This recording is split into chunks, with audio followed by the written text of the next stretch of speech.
अल्लाहुम्मा सल्ली अला मोहम्मद नूरुम में नूर अल्लाह है। इश्क़ रसूल सल्लल्लाहु अलैहि वसल्लम का अजब वाक़या। शेखुल इस्लाम हज़रत ज़फ़र अहमद सानी रहमतुल्लाह अलैह फरमाते हैं कि इस ज़माने में हज के बाद मदीना मनव्वरा गया। हम लोगों ने खाना खाने के बाद दस्तरखान को लेकर एक ढेर पे झाड़ दिया ताकि रोटी के बचे टुकड़ों और हड्डियों को जानवर खा जाए।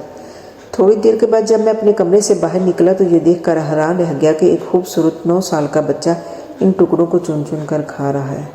मुझे सख्त अफसोस हुआ। बच्चे को साथ लेकर क्यामगाह में आया, उसे पेट भर के खाना खिलाया, क्योंकि मैं ऐसी हस्ती के शहर में था जो गरीबों का वाली और गुलामों का मौला था। मेरे इस बर्ताव को देख के बच्चा बेहद मुतासर हुआ तो मैंने चलते वक्त उससे कहा कि बेटे तुम्हारे वालिद क्या करते हैं? उसने कहा मैं यतीम हूँ।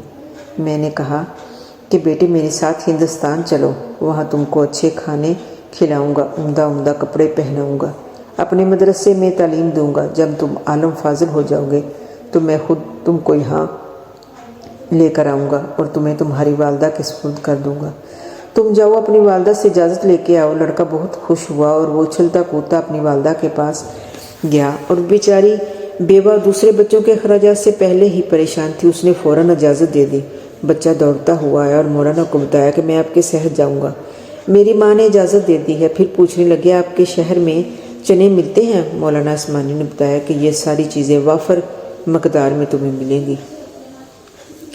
मौलाना का बयान है कि मेरी उंगली पकड़े पकड़े मस्जिद नबी में मेरे साथ आया और ठिठक कर रह गया और सरकार दो आलम सल्लल्लाहु अलैहि वसल्लम के रोज़ा मुबारक को देखा और मस्जिद के दरवाज़े को और पूछा कि बाबा ये दरवाज़ा और रोज़ा भी वहाँ मिलेगा?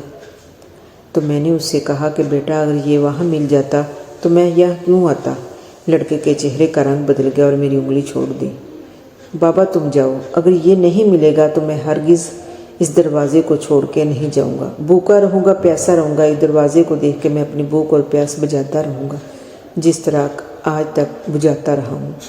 ये कह के बच्चा रोने लगा।